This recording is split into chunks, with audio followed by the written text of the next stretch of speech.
जय सिया राम। तो कल तक हमने अपनी प्यारे कथा रसिक श्री सीताराम जी को श्रवण कराया कि अंग्रेजी सरकार और ईसाइयों ने योजना बना ली थी तिरस्कृत हिंदू, बुनो और सांतोल लोगों को अपने ईसाई धर्म में सम्मिलित करने के लिए, उनका धर्म परिवर्तन करवाने के लिए, और किसी का साहस नहीं हो रहा था उनके खिलाफ मोर्चा निकालने का। लेकिन ये जब बात जगत बंधु जी और राधिका जी को पता चली तो उनसे देखा नहीं गया। उन्होंने मिस्टर मिट और मिस्टर हर्बर्ट के मनोरथ को चकनाचूर करने की ठान ली। जिस दिन इन लोगों का मत परिवर्तन किए जाने वाला था, उसी दिन जगत बंधु जी के आवाहन पर उनके घर के सामने खोल कर ताल, घंटे, घड़ियाल, पताका और शंख आदि लेकर लोगों की भीड़ इकट्ठी हो गई। पादरी के विरुद्ध कीर्तन का महारण छेड़ दिया गया। 7 संप्रदाय में विभक्त होकर वहां संकीर्तन संग्राम की सेना चल पड़ी। शहर के भीतर होते हुए बुनों की बस्ती की ओर चल पड़ी सेना, ये संकीर्तन वाली सेना। जो अब ये संकीर्तन की सेना आगे बढ़ती, संग्रामकारियों की संख्या में वृद्धि होती जाती। जो लोग इनको देखते कीर्तन में शामिल होते जाते और ये संकीर्तन की सेना बढ़ती जाती।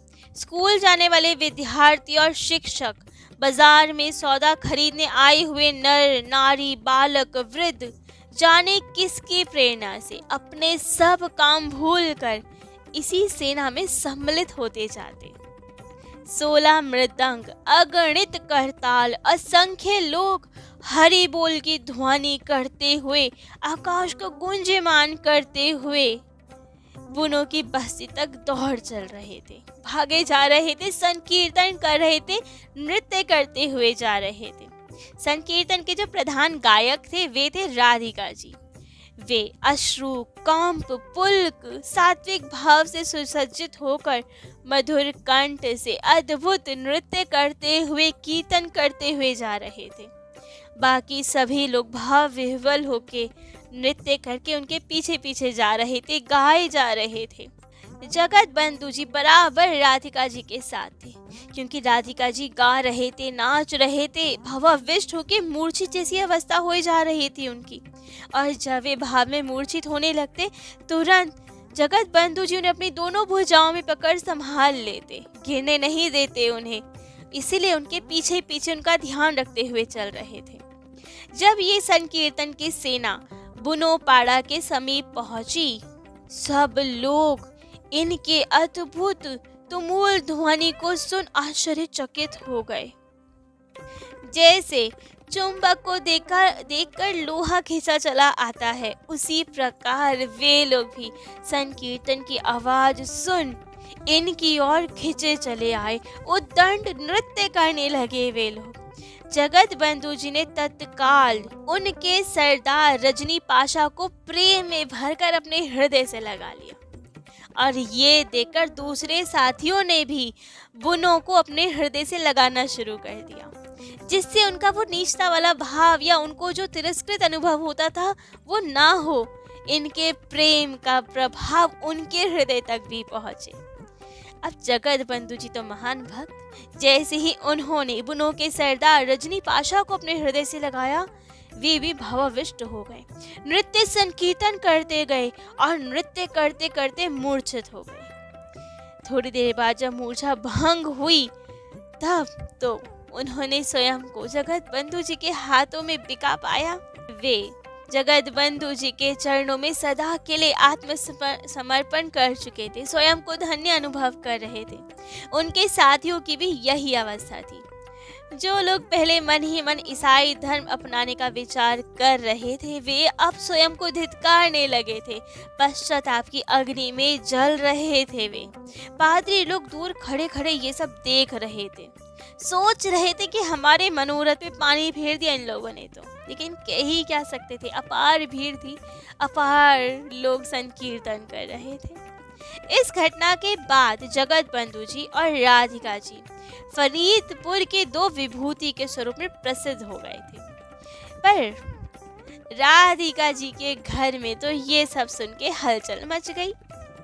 ऐसी हलचल जैसी पहले कभी नहीं मची थी, क्योंकि अभी तक बाप गोपनीय थे। वे जानते थे थोड़ा बहुत भजन करता है, डांट डपट के बिठा लेंगे घर पे, लेकिन अब ये तो बहुत बड़ा कार्य था।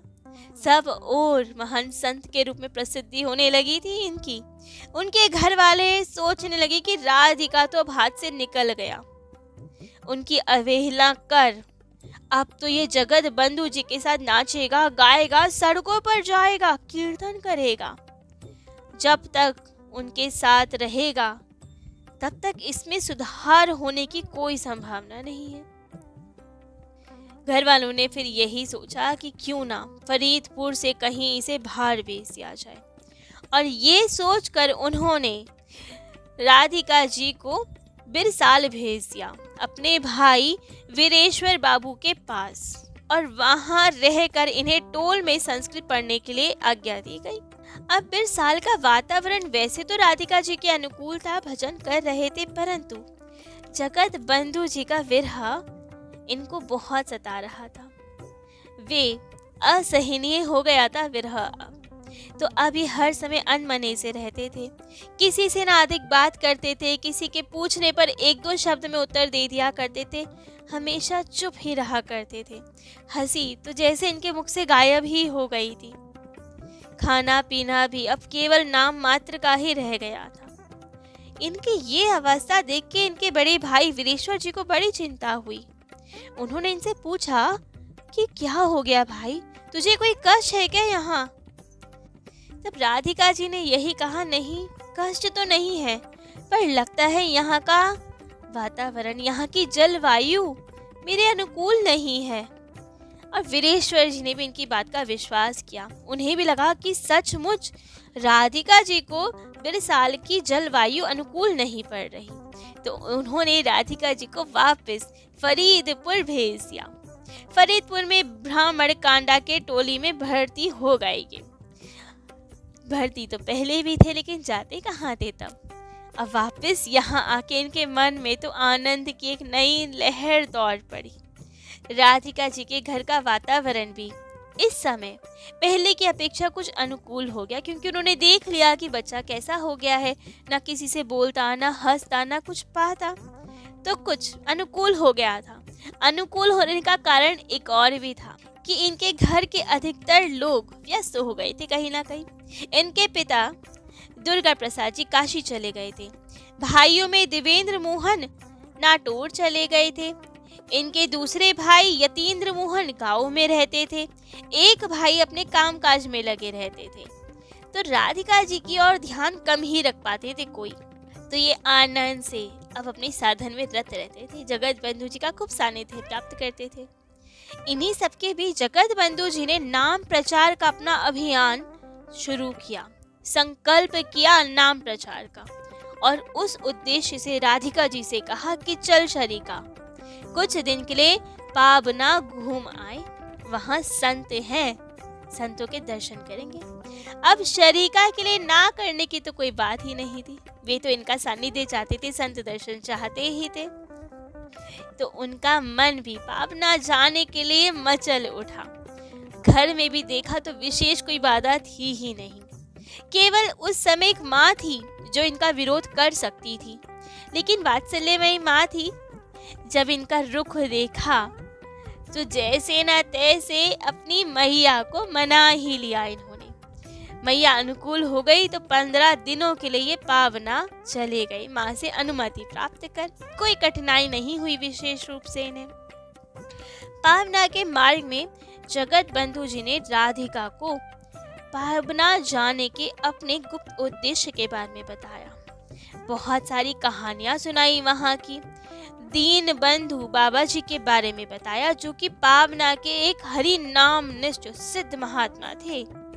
पर पावना में एक और संत थे, एक और महात्मा थे, जिनकी बात अभी के लिए जगत बंधु जी ने गोपनीय रख ली थी।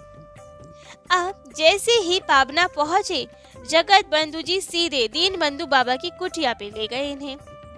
वहां दर्शन किए, भगवत चर्चा की, विश्राम किया। दूसरे दिन राधिका जी को घुमाने के बहाने बाहर निकले। उस समय राधिका जी ने पूछा, तुम तो कभी किसी के हाथ का खाते नहीं हो, एक हारी हो, भविष्यग्राही हो, पर यहाँ बुमुक्षु की तरह कुछ भी खा लेते हो। तुम्हें देखा है मैंने, सदा उपदेश देते रहते हो, नेतृत्व करते रहते हो, लेकिन यहाँ तो तुम बाबा के चरणों में बैठ के बड़े ध्यान से उनकी बात सुनते हो, उनके इशारों पे चलते हो।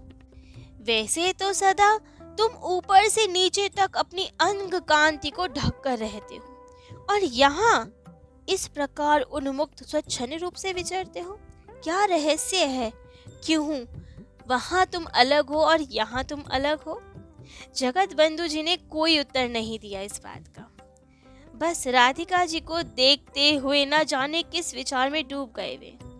उसी अवस्था में धरती पर उंगलियों से कुछ लिखते हुए सहज भाव में बोले, ये बाबा जी द्वापर युग के युधिष्ठिर हैं। मेरा इनका पुराना संबंध है, मैं इनका बच्चा हूँ, समझ लेना। लेकिन जगत बंधु जी की ये बात राधिका जी के लिए पहेली बन के रह गई, समझ नहीं पाए वो। तुरंत उन्होंने दूसरा प्रश्न पूछा, कहा, अच्छा तुम्हारा गुरु है कोई? भक्तों के लिए गुरु से मंत्र लेना आवश्यक है ना, तो क्या तुम्हारे भी कोई गुरुदेव हैं?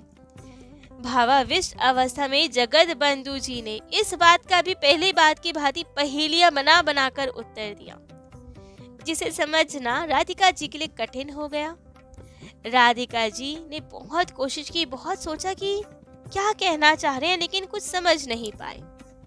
चलते गए आगे। कुछ दूर जाकर जगत बंधु जी रुक गए और राधिका जी से बोले, तो यहीं रहे, मैं उस वृक्ष के नीचे जो छोटी सी झोपड़ी दिख रही है ना, उसमें जा रहा हूँ। थोड़ी देर बाद तुझे भी बुला लूंगा। वहाँ एक बूढ़ा रहता है जो बहुत गुस्सेल है, उससे कुछ कहना नहीं वरना मारेगा। अब राधिका जी वहीं सड़क पे खड़े रहे और जगत बंधु जी दाहिनी तरफ के मैदान में कुछ दूर जाके उस झोपड़ी में चले गए। थोड़ी देर में झोपड़ी से बाहर निकले और हाथ से इशारा करके राधिका जी को भी आने को कहा। जैसे ही राधिका जी ने झोपड़ी में प्रवेश किया तो देखा एक साधु, जिनकी बड़ी उलझी हुई बड़ी बड़ी जटाएं थी, इतनी लंबी जटाएं जो भूमि का स्पर्श कर रही थी। लंबी दाढ़ी, मूछ, भौं भी इतनी लंबी थी कि उसमें से झांकती हुई चमकीली आंखें दिख रही थी। भौहें भी इतनी लंबी हो गई थी कि आंखें भी झांकती हुई सी दिख रही थी उसमें से। लेकिन इनके इस स्वरूप से पता चल रहा था कि ये कोई सच में बहुत तेजस्वी महात्मा है। उनके पास रखे हुए थे टूटे फूटे कुल्हड़, सकोरे, मटकी और शरीर पे लिपटे हुए थे चीथड़े फटे पुराने से। उनकी गुदड़ी भी अति दुर्गंध युक्त थी, बहिर्वास भी बहुत गंदा सा था। ऐसा मन कर रहा था उन सबको देखकर कि इनसे थोड़ा दूर रहना चाहिए, बहुत गंदे हैं, दुर्गंध युक्त हैं।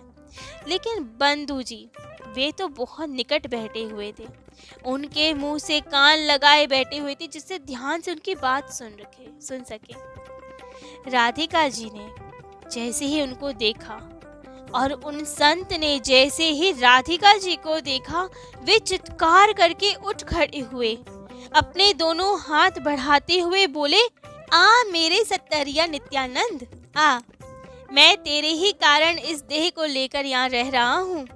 जानता था तुझे देखूंगा अवश्य। सत्तरिया नित्यानंद अर्थात जो 70 वर्ष तक जीवित रहेगा। बाबा तो ये सब कह के मौन हो गए, लेकिन राधिका जी कुछ समझ नहीं पाए कि ये क्या बोल गए। जब झोपड़ी से बाहर निकले तो राधिका जी ने जगत बंधु जी से पूछा, उन बाबा ने मुझसे क्या कहा था? जगत बंधु जी केवल हंसते रहे, उत्तर दिया, तू ना समझ सकेगा, बाद में बताऊंगा तुझे।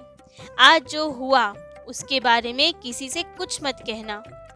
ये बूढ़े महात्मा अब अधिक दिन तक नहीं रहेंगे। अब दूसरे दिन से जगत बंधु जी बाबा के आश्रम में त्रिसंध्या कीर्तन किया करते और संध्या समय स्कूलों की छुट्टी से कुछ देर पहले नगर कीर्तन निकालने जाया करते। मार्ग में विद्यार्थी इनके मधुर स्वर को सुनकर कीर्तन की ओर आकृष्ट हो जाया करते थे। स्कूल से निकलते समय एक दूसरे से पूछ लिया करते थे, आज वे लोग किस दिशा में गए हैं, और वहीं जाकर इनकी प्रतीक्षा किया करते थे। कीर्तन में सम्मिलित हो जाया करते थे, उद्दंड नृत्य किया करते थे। यही सब करते हुए पावना में तो अपूर्व भक्ति भागीरथी की सृष्टि होने लगी थी। सब और भक्ति में वातावरण छा रहा था। सब इन नगर कीर्तन में बहे चले जा रहे थे और दूसरों को भी बहाए ले जा रहे थे। वैसे तो इस नगर कीर्तन से किसी के असंतुष्ट होने का कोई कारण था नहीं, क्योंकि सबको आनंद आ रहा था, सब आकृष्ट हो रहे थे।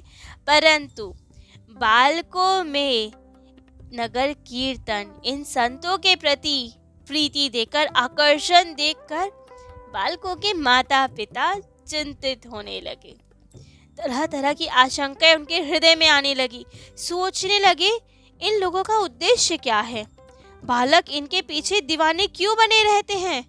पढ़ाई लिखाई घर का काम काज छोड़कर इनके साथ सड़कों पर कीर्तन करते फिरते हैं, ऐसा क्यों है? इनमें कोई सम्मोहन शक्ति तो नहीं है? कहीं ये हमारे बालकों को अपने वश में तो नहीं कर लेंगे? कहीं ये लोग हमारे बच्चों को फुसलाकर अपनी टोली में तो नहीं भर्ती करना चाहते? पवाना के प्रसिद्ध वकील रणजीत लाहिड़ी और प्रसन्न कुमार लाहिड़ी जगत बंधु जी के संबंधी थे।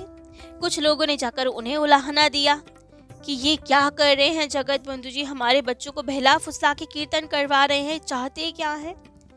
तो जब इनको उलाहना मिला तो इन्होंने जगत बंधु जी को बुला के कहा कि तुम्हें सड़कों पर कीर्तन करना शोभा नहीं देता। कल से या तो हमारे घर कीर्तन कर लिया करो या बाबा जी के आश्रम में कीर्तन कर लिया करो, और कहीं कीर्तन नहीं करना। लेकिन क्या जगत बंधु जी इन सब उल्हानों से पीछे हट जाएंगे? जिस उद्देश्य से यहाँ आए थे, सब में कीर्तन के प्रति आकर्षण जगाने आए थे, तो क्या इन लोगों से डर कर इनकी बात मान जाएंगे जगत बंधु जी? जिस उद्देश्य से आए थे नाम प्रचार करने के लिए, क्या वो छोड़ देंगे? जितना नगर कीर्तन करते उतना अधिक नाम प्रचार होता। एक स्थान पे बैठ के करेंगे तो कम लोगों तक पहुंच पाएगा ना। तो करेंगे क्या जगत बंधु जी? क्या इतने सब लोगों के उल्हाने को महत्व देते हुए छोड़ देंगे? ये स्थान पे बैठ के कीर्तन करेंगे या पहले की बात ही नगर कीर्तन निकालेंगे? होता क्या है, ये सब हम अपने प्यारे कथा रसिक श्री सीताराम जी को कल श्रवण कराएंगे। आज के लिए इतना ही। जय जय श्री सीताराम।